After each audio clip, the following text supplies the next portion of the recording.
What's up, guys? Welcome to Sports 2.0 Bets YouTube channel. My name is Tanner Kern, the betting guy here at Sports 2.0 Bets, and today we're talking MLB futures. It feels so good to start talking baseball again. It's unreal. Between the lockout and the shortened offseason, it feels like a dream that we're actually here. Opening day is on Thursday. We're recording this on Tuesday, so you can get your future bets in just in time for the season. I'm so excited. Like, baseball is my favorite sport. It's my favorite sport to bet. It's my favorite sport to watch. Like, words can't describe how excited I am for opening day. It should be a national holiday, honestly, because if you don't like baseball, I don't like you. That's what I'll say about that. Kidding. But anyways, guys, we are going to bet on baseball a lot this season. We're going to have daily picks here on the channel. We were doing them on the Sports 2.0 Network regular channel last year, but we'll move them over here to Sports 2.0 Bets this year. So live every morning. Very excited about that, guys. Let's get into it. Before we do that, make sure you like, share, and subscribe to the channel. For those daily MLB picks, basketball, hockey, all that good stuff, guys. We're going to start adding more and more content, more and more creators on here as the weeks go on. So very excited about that. But if you like baseball, I will be handling all that betting content on here. So let's get into it. First, so we'll start with the Los Angeles Dodgers over 98.5 wins. Now, this is the best team in baseball by far. They have a great rotation. They have a great lineup. I know they recently sent A.J. Pollock away, but they received Craig Kimbrell in return. That helps their bullpen a lot. You don't have Kenley Jansen this year, so Kimbrell's going to be that guy to take the ball in the ninth inning and win games for the Dodgers. I mean, they're going to be in tight games, no secret. That's baseball, right? But they will win the majority of them. They're that good. I mean, you added Freddie Freeman. This lineup is the scariest in baseball. The one biggest question I'm looking for this year with the Dodgers is Cody Bellinger. They're going to win over 98.5 games. I would honestly play this on whatever book you're on up to like 100. They won 106 games last year, and they felt they underperformed because they didn't win the division. But Cody Bellinger is that big question mark in the lineup right now because he's a former MVP, but you haven't got much out of him the past few seasons. You did get playoff Cody last year. He stepped up big in the playoffs. It did not mean much for the Dodgers as they did not make it to the World Series. The Braves got that done. But still, Cody Bellinger is going to be a huge piece, huge asset to this team this year. I think he steps up big because not that he's on the chopping block by any means, but he's going to be trade bait if he doesn't figure out for the Dodgers. So I'm going to go over 98.5 wins. I think Cody Bellinger is a big year. I think Trevor Bauer returns once his whole legal troubles are solved, and I think that rotation is going to be nasty behind Buehler, Kershaw, and Bauer. So I'm very excited to see it, guys. Over 98.5 wins for the Dodgers. Now we're going to hammer unders, though. So if you like unders, stick around. We'll start with the Mets. Now, I don't know what it's like to be a Mets fan. It must suck because, like, everything that could possibly go wrong for this team goes wrong. I thought Steve Cohen would be able to walk in there and fix it. He's going to spend a lot of money to fix it. You got Frankie Lindor last year. He didn't do a damn thing. Hopefully he steps up this year. But the main reason this Mets team was supposed to be good is two guys, Jacob deGrom and Max Scherzer. Both are kind of already beat up, which is not good. I mean, first of all, start Jacob deGrom. The dude hasn't been able to be healthy at all over the past couple seasons. I mean, he had a WAR of 5 and 12 starts last season, but then didn't pitch in the second half. And there went the MVP. There went the Cy Young. I mean, there went the Mets' chances of doing anything in a weak NL East where they could have taken advantage of all the bad teams, right? The Braves were under 500 at the break. So when you look at that, the Mets had opportunities last year.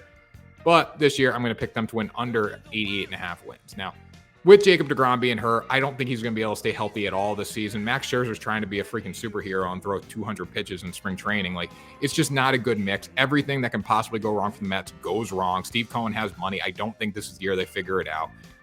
So I'm going to go under 88.5 wins there. Sorry, Mets fans. And then Houston Astros under 92.5. When I look at the Astros, I mean, they got worse in the offseason. They're still going to be a very good team. They're still probably the favorites to win the AL West, obviously. But the AL West got better. You look at the Rangers, they added some pieces there with Corey Seager and Marcus Semien. Not saying the Rangers are going to do anything, but the Mariners will be good. The A's will be good. Like, these teams are going to be okay, right? So with that being said, Houston's going to have some trouble. They lost Carlos Correa. When you lose Carlos Correa, that's going to make a difference on your roster no matter what, right? Carlos Correa goes to the Twins. He's a difference maker. You still have Jose Altuve. You still have Bregman. You still have a lot of guys that can hit the ball, but that hole at shortstop is going to be a problem for them. I got to go under 92.5. This team, the 93-win club, I don't think they are. I mean, Justin Verlander's your main guy on the bump. And the thing with Verlander, he's coming off Tommy John. He's like the oldest pitcher ever to come off Tommy John. So with that being said, I don't love them to win 93 games. I think that's pushing it just a little bit in the AL West in a stacked American League overall. I think the Astros got to go under there. And then the Baltimore Orioles. We got to show the Orioles some love, right? Because the Orioles suck. But the problem with them is their win total is way too high this year. Like I would never even look at the Orioles. I was just glazing through the or gazing, I should say, gazing through the win totals, and I saw the Orioles listed at 61.5. I'm like, that's too high. This team won 52 games last year.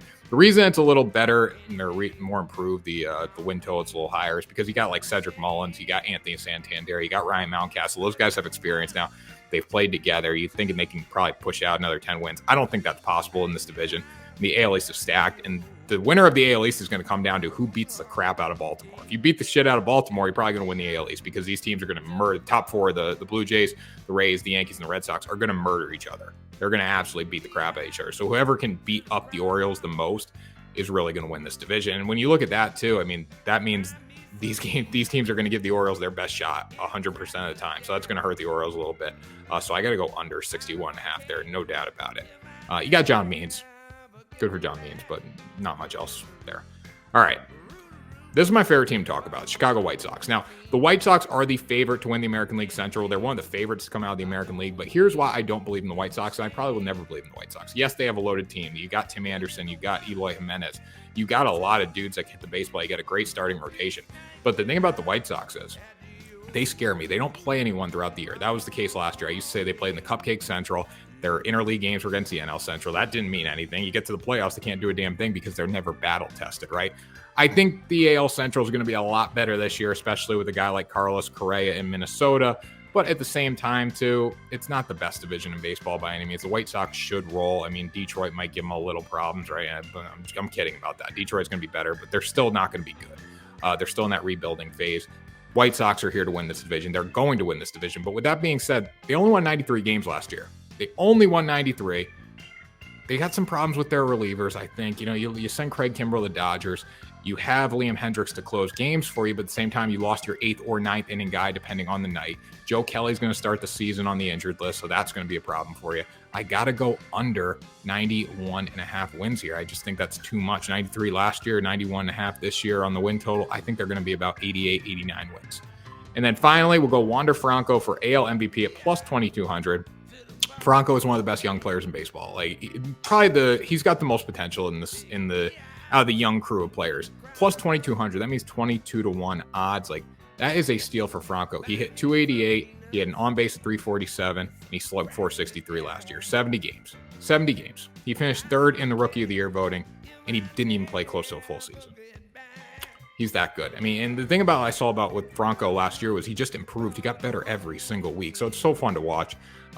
He's going to be a very lucrative bet if it hits. So for plus 2,200, I mean, you really can't argue with this. Yes, you have Shohei Ohtani. Yes, you have Vladdy.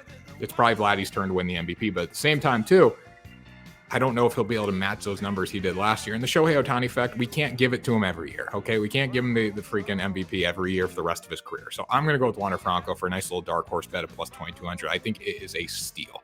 So that does it, guys. That was our picks here for the beginning of baseball season, our future bets. It's exciting to see if these will hit. I'm very excited about the season start on Thursday. We'll have live picks on here every single day, guys. So very excited about that. Check me out on TikTok. I'll link that in the description below as well. I also put live picks on there. NBA, NHL, every single sport going on right now. Maybe even some Masters picks. People are asking for those. So don't bet on Tiger. That's what I would say. Just stay away from Tiger. I know it's the romantic effect, the romantic element, but don't bet on Tiger. Anyways, guys, baseball's back. I'm so excited. I hope you are as well. We will be here every single day on the channel, guys. Hope you have a great one, and we will see you soon.